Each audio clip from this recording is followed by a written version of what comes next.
अंशु त्रिवेदी जी, स्वागत है आपका। नमस्कार। जी नमस्कार मैम। मैं सर से नमस्कार जय हिंद। हकीम जी को मैं नमस्कार बोलना चाहती हूँ। मेरे पैरों में बहुत दर्द रहता है। हम्म। पैर में जो पिंडली होती है, एक तो पिंडली होती है और एक साइड में से पैर का जो साइड का हिस्सा होता है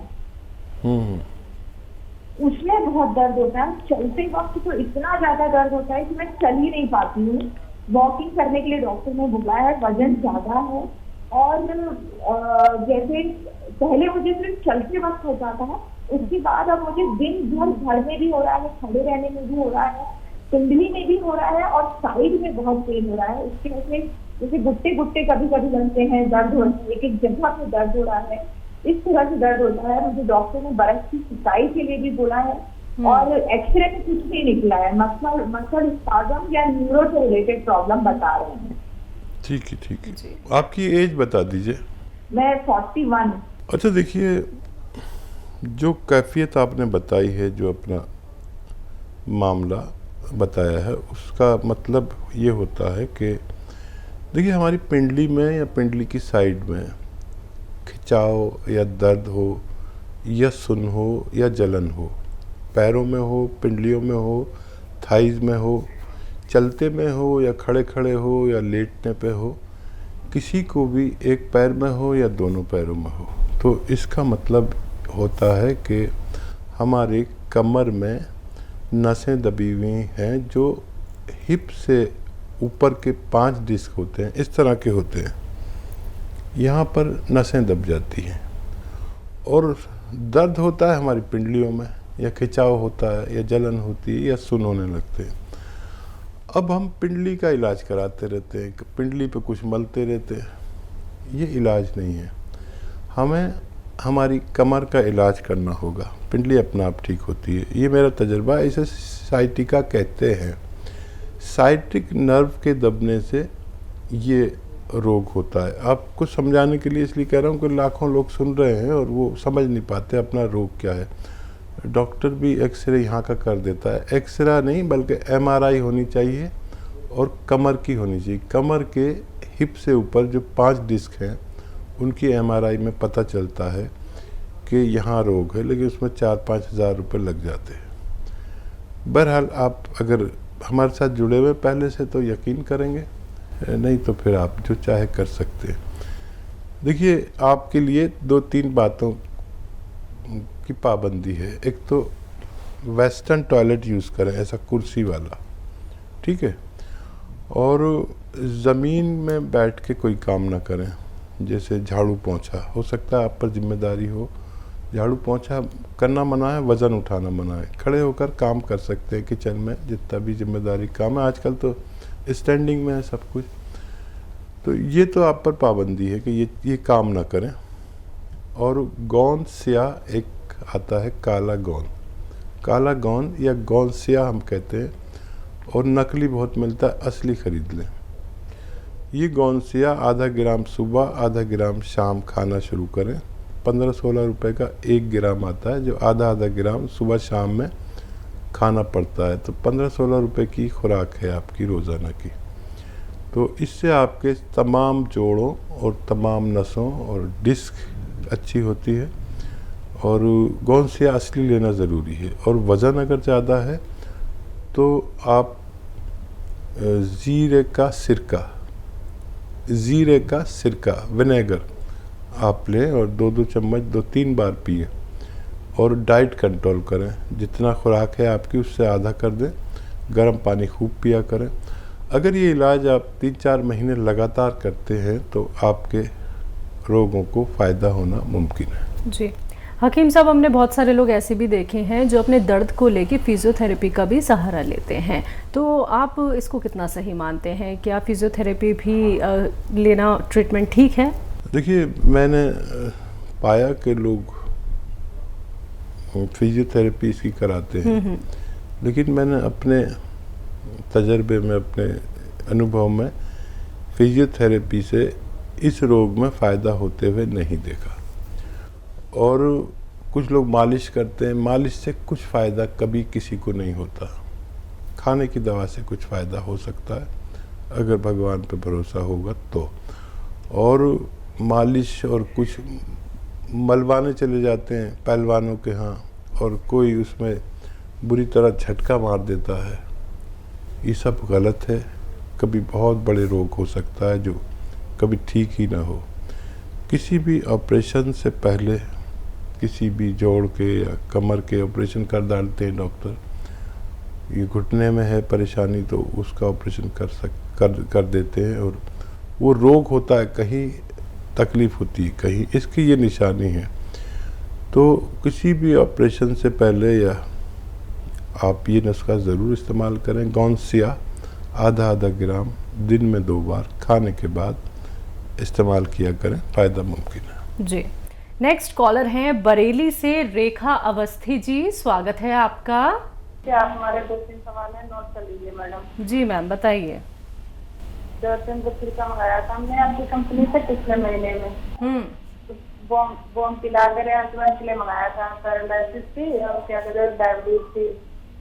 तो बॉम पिलाते रहे, उसको पिलाते पिलाते 15 दिन तक उनके सर्दी अभी ज्यादा हो गई थी। उनके टीबी का भी इलाज चल रहा था।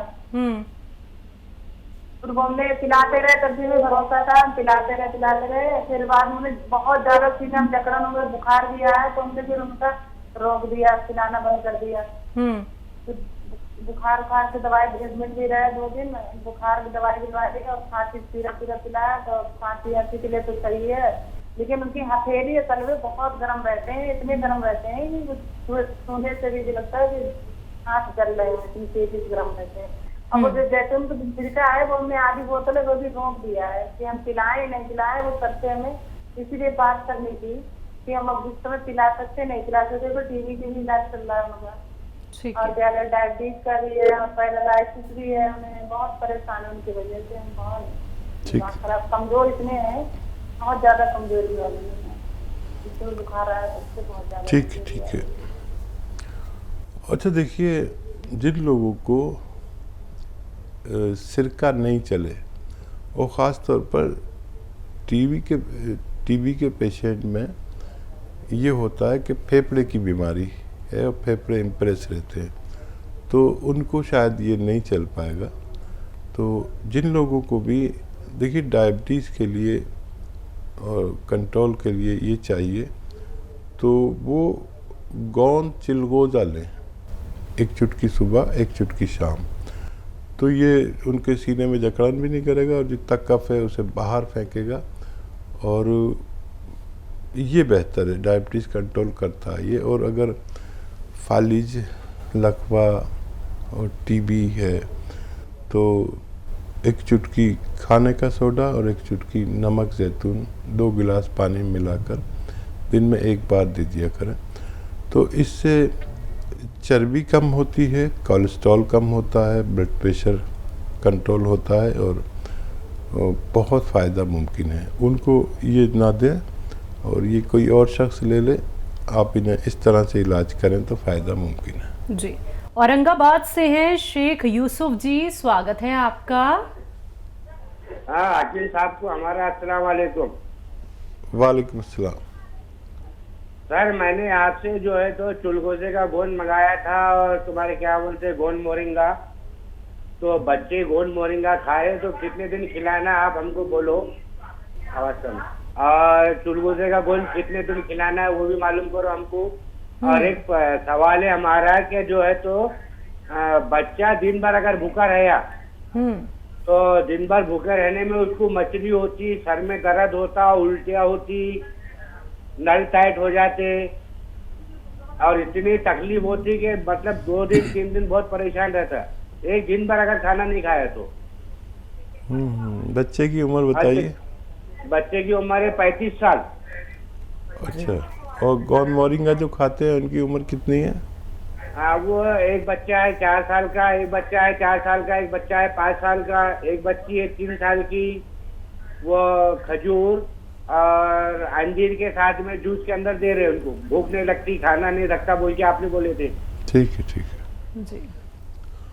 देखिए उनको लंबे वक्त तक भी दे सकते हैं और आधा आधा ग्राम ही दें, छोटे बच्चे हैं, और तीनों को दे सकते हैं और ज़्यादा वक्त तक भी दे सकते हैं। ये नुकसान कभी नहीं करता और इससे इनकी ग्रोथ होनी चाहिए और इनकी लंबाई बढ़नी चाहिए, इनको भूख लगनी चाहिए।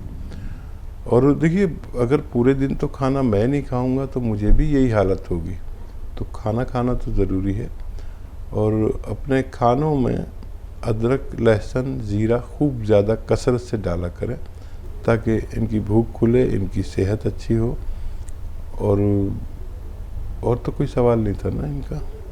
नहीं, बस ये इनके सवाल थे। और एक और था हकीम साहब के, मोरिंगा और चिलगोज़ा कब तक लेना है बच्चों के लिए? चिलगोज़ा बच्चे नहीं ले सकते हैं, बड़े लोग ले सकते हैं और एक चुटकी ही काफ़ी है रोज़ाना लेने के लिए।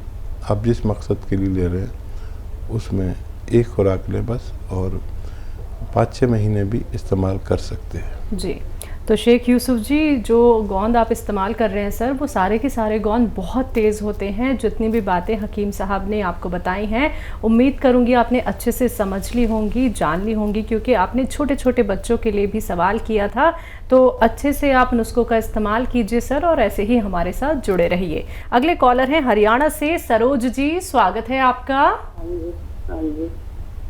जी मैम। हेलो जी, मेरे ये जो गट्टे है ना, इनके एक जो ऊपर गट्टा जो किस्त है इतना 20 निकल दी किस्ते में।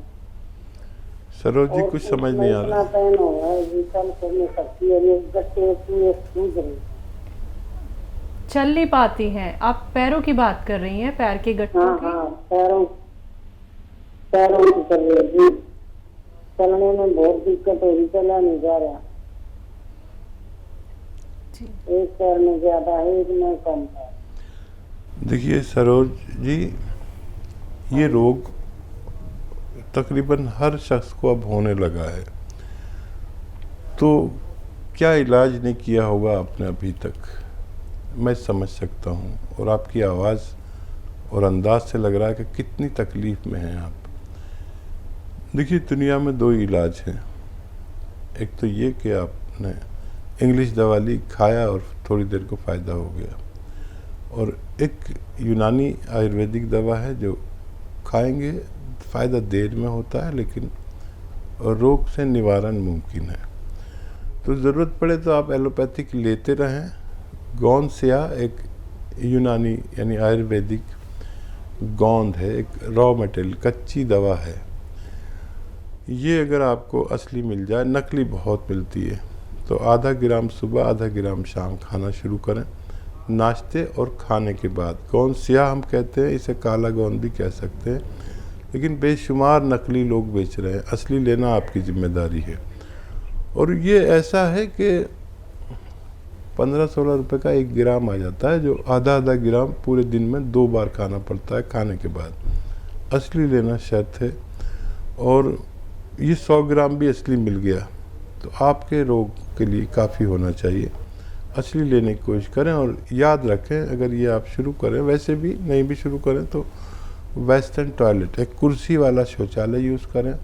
आप मेहनती लग रही हैं मुझे अपनी अंदाज से और बात से, मेहनत छोड़ दें। झाड़ू पोंछा नहीं करना है, वज़न नहीं उठाना है, और वेस्टर्न टॉयलेट यूज़ करना है। अगर आप ऐसा करते हैं तो आपको फ़ायदा होना मुमकिन है। जी, तो मैम दुआ यही है कि जो आपकी दर्द भरी आवाज़ थी, अब आने वाले वक्त में, यानी कि जब आप नुस्खे हकीम साहब के अपनाएंगी, जब आपको थोड़ा थोड़ा करके आराम मिलने लगेगा, तो मैम हमें ज़रूर बताइएगा उस मुस्कान के साथ कि आपको कितना आराम मिल गया है। दुआ हमेशा दर्शकों, आप सभी दर्शकों के लिए यही रहती है कि आप लोग बड़ी से बड़ी बीमारी से बच जाएं, लेकिन खुद का ख्याल खुद ही रखना होता है। हकीम साहब सिर्फ आप लोगों को मशवरा दे सकते हैं, आप लोगों को नुस्खे बता सकते हैं, आपको ही उनका इस्तेमाल करना होगा एहतियात के साथ। हर एक बात को समझने के बाद ही नुस्खे अपनाइएगा। कोई भी क्वेरी करना चाहते हैं, हेल्पलाइन नंबर 24 आवर्स आप लोगों के लिए अवेलेबल है। आप लोग वहां पे कांटेक्ट कर सकते हैं, जहां पे आपकी बात होती है हमारे एक्सपर्ट डॉक्टर्स की एक पूरी टीम से। अगले कॉलर हैं विमला जी, स्वागत है आपका। हेलो। ये है ना, ये कब खा रही है कोई बात दोपहर के? हेलो, कुछ नहीं समझ में आ रहा हमारे। मैम टीवी का ना वॉल्यूम कम कर दीजिए, आप जो कहना चाह रही हैं वो हम तक बात नहीं पहुंच पा रही है। टीवी का वॉल्यूम कम कीजिए मैम।